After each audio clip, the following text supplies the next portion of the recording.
विपक्ष सदन में अराजकता पैदा कर रहा है, तो विपक्ष का ये रवैया गैर लोकतांत्रिक है।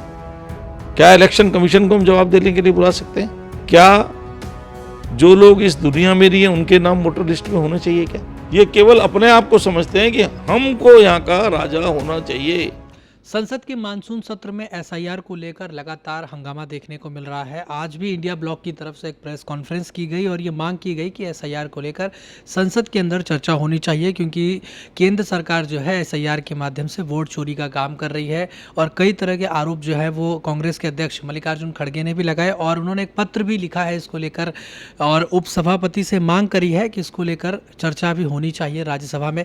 हमारे साथ इसी मुद्दे पर खास बातचीत करने के लिए बीजेपी के राज्यसभा सांसद हैं नरेश बंसल जी। सर, जिस तरीके से मल्लिकार्जुन खड़गे आज प्रेस कॉन्फ्रेंस उन्होंने किया और कई सांसदों ने इंडिया ब्लॉक के और कई तरह के केंद्र सरकार पे आरोप लगाए कि सदन चल नहीं पा रहा, और जब हम लोग एसआईआर की बात करते हैं तो एसआईआर पे ये लोग चर्चा से पीछे हटते हैं, चर्चा नहीं कर रहे। आखिरकार चुनाव की बात अगर नहीं होगी तो फिर ये लोकतंत्र की हत्या है, जनता का हक मारा जा रहा है, दलितों का, पिछड़ों का, अल्पसंख्यकों का, इस तरह का आरोप लगाया और चिट्ठी भी लिखी है उपसभापति को। क्या कहेंगे? देखिए, ये विपक्ष का आधारहीन, तथ्यहीन आरोप है। विपक्ष सदन में अराजकता पैदा कर रहा है, चर्चा से बच रहा है। चर्चा, डिबेट, डिस्कशन ये विपक्ष चाहता ही नहीं है। जिस प्रकार से सवेरे सदन प्रारंभ होते ही एक अराजकता का माहौल उनके द्वारा किया जाता है, ऐसे में किसी भी चीज़ पर चर्चा होना संभव नहीं है और बार बार सदन को स्थगन करना पड़ता है। तो सदन में कोई चर्चा होती है, ऑपरेशन सिंदूर पर चर्चा हुई, 16 घंटे की तय थी दोनों सदनों में, राज्यसभा और लोकसभा में 17 घंटे 18 घंटे चर्चा हुई। लेकिन उसमें भी क्या देखने को मिला कि विपक्ष के सभी प्रमुख नेता, सभी लगभग अपने समय में अपनी बात तो कहते हैं, पूरा सदन सुनता है, और जब उसका उत्तर सत्ता पक्ष की ओर से दिया जाता है तो सदन में होते नहीं है, सुनते नहीं है, spit and run, hit and run. तो विपक्ष का ये रवैया गैर लोकतांत्रिक है। विपक्ष को समझना चाहिए। बार बार वो कहते हैं एसआईआर पर चर्चा कराओ, ठीक है ना? एसआईआर पर कोई चर्चा सदन में कैसे हो सकती है? कौन से नियम कानून में हो सकती है? अगर किसी पर चर्चा होगी तो उसका उत्तर भी कोई देगा। अब इलेक्शन कमीशन एक इंडिपेंडेंट स्टैट्यूटरी बॉडी है, कॉन्स्टिट्यूशनल बॉडी है। उसके संबंध में जब चर्चा होगी तो उसका जवाब, रिप्लाई कौन देने आएगा? क्या इलेक्शन कमीशन को हम जवाब देने के लिए बुला सकते हैं? लेकिन एक बहाना है, उनको चाहिए ये था कि जब इलेक्शन कमीशन ये स्पेशल इन्वेस्टिगेशन कर रहा था, 2-3 महीने लगे ना, अपनी अपनी पार्टी के लोगों को उसमें लगाते कि भाई देखो कोई वोट छूट ना जाए, वैधानिक वोटर छूटना नहीं चाहिए। लोकतंत्र का अर्थ भी यही है कि जो वोटर होना चाहिए वो वोटर लिस्ट में होना चाहिए, जो नहीं होना चाहिए वो नहीं होना चाहिए।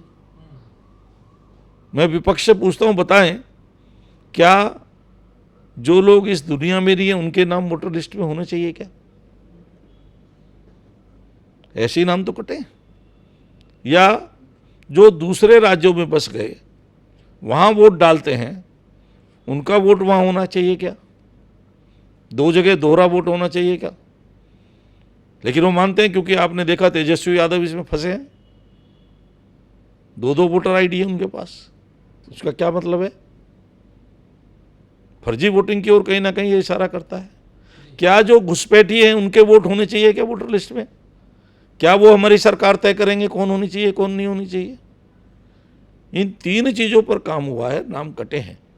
विपक्ष को पहले बता करके हुआ, कोई चोरी छुपे नहीं हुआ। विपक्ष को भी ध्यान रखना चाहिए था। और ध्यान रखने में क्या है, इन तीनों कैटेगरी में जो होगा वो तो हो ही नहीं सकता वोटर लिस्ट में, संवैधानिक है।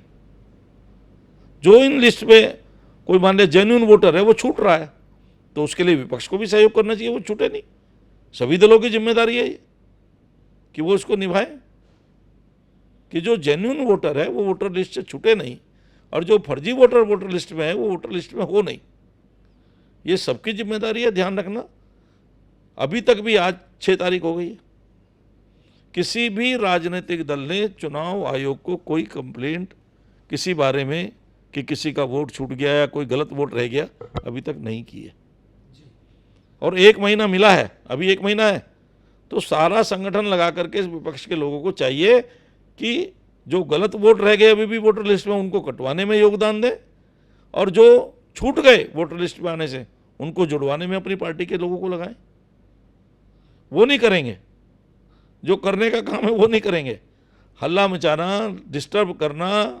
जिस तरीके से अभी कह रहे हैं कि सुप्रीम कोर्ट इस मामले में सुनवाई करे और उनको सुप्रीम कोर्ट से उम्मीद है कि वो सही फैसला जनता के हित में आएगा, और वो कह रहे हैं कि 60-61 लाख लोगों का वोट से नाम काट दिया और यही लोग बीजेपी को वोट देते थे, सरकार बना दी और आज उन्हीं का वोट से नाम काट दिया। अरे अगर उनका उन्होंने बीजेपी को देते थे और नाम कट गया तो उन्हें खुश होना चाहिए, अगली सरकार उनकी बनेगी वहां। ऐसे वाहियात आरोप लगाते हैं जिसका कोई सिर पैर नहीं है। मैंने 3 कैटेगरी बताई, इन 3 कैटेगरी के अलावा किसी के वोट कटे हों तो उनको सामने लाना चाहिए। जी सर, जिस तरीके से राहुल गांधी की बात करें तो राहुल गांधी को लेकर एक मामले में सुप्रीम कोर्ट ने कड़ी फटकार लगाई, जिस तरह से उन्होंने चीन के मुद्दे पर बोला था कि चीन ने कब्जा कर लिया है। सुप्रीम कोर्ट ने फटकार लगाई और बोला कि आपके पास इसका क्या सबूत है और ऐसा बयान नहीं देना चाहिए जो देश के वो खिलाफ। लेकिन इस पर जब प्रियंका गांधी से सवाल लिया गया तो उन्होंने बोला कि 2 सुप्रीम कोर्ट के जज ये तय नहीं करेंगे कि मेरा भाई देशभक्त है कि नहीं। मतलब उन्होंने इस तरह से, सारी जनता जानती है, जनता तय करके वोट देती है, इसलिए 20 साल से तो उनकी लॉन्चिंग हो नहीं पा रही। कितनी बार कोशिश कर ली,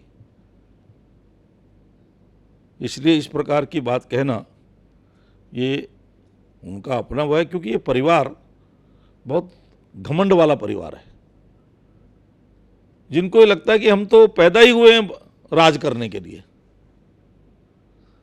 इसलिए ये किसी को कुछ समझते नहीं है। ये बाबा साहब भीमराव अंबेडकर के संविधान की धज्जियां उड़ाते हैं समय समय पर, कुछ नहीं समझते हैं, ना बाबा साहब को समझते हैं ना उनके संविधान को समझते हैं। ये सुप्रीम कोर्ट को कुछ नहीं समझते हैं, ये पार्लियामेंट को कुछ नहीं समझते हैं। ये केवल अपने आप को समझते हैं कि हमको यहाँ का राजा होना चाहिए। उनके दिमाग में एक ही चीज रहती है कि वो प्रधानमंत्री क्यों नहीं है, इसलिए वो एलओपी का भी काम ढंग से नहीं कर पा रहे इस मानसिकता के कारण।